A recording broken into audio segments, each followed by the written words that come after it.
പുതുപ്പള്ളി ഉപതെരഞ്ഞെടുപ്പിന്റെ പ്രചരണകാലത്ത് ഉയർന്നുവന്ന മുഖ്യമന്ത്രിയുടെ മകളുടെ കമ്പനിയുമായി ബന്ധപ്പെട്ട കരിമണൽ കമ്പനിയുടെ മാസപ്പടി വിവാദം ചാരം മൂടിയിട്ടില്ല.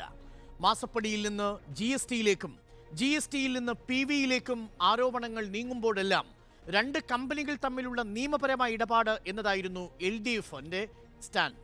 ബാക്കിയെല്ലാം രാഷ്ട്രീയ പ്രേരിതമെന്ന പതിവ് വിമർശനമുയർത്തി കരിമണൽ കമ്പനിയായ CMRL, മുഖ്യമന്ത്രിയുടെ മകൾ വീണ വിജയന്റെ എക്സാലോജിക് കമ്പനി, CMRL 14% ഓഹരിയുള്ള സർക്കാരിന്റെ പൊതുമേഖലാ സ്ഥാപനമായ KSIDC എന്നീ സ്ഥാപനങ്ങൾക്കെതിരെ കേന്ദ്ര കമ്പനികാര്യ മന്ത്രാലയത്തിന്റെ അന്വേഷണ നീക്കത്തെയും തള്ളിക്കളയുകയാണ് CPIM.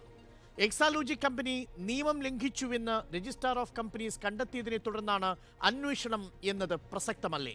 വീഴ്ചകൾക്ക് മറുപടി നൽകാതെ KSIDC ഒളിച്ചുപിടിക്കുന്നത് എന്താണ്? വോട്ടുകാലത്തെ കേന്ദ്രത്തിന്റെ അന്വേഷണ നീക്കം രാഷ്ട്രീയ പ്രേരിതമാണോ? ചോദ്യമാണ് കരിമണലിൽ കണക്കു കൂട്ടുന്നു.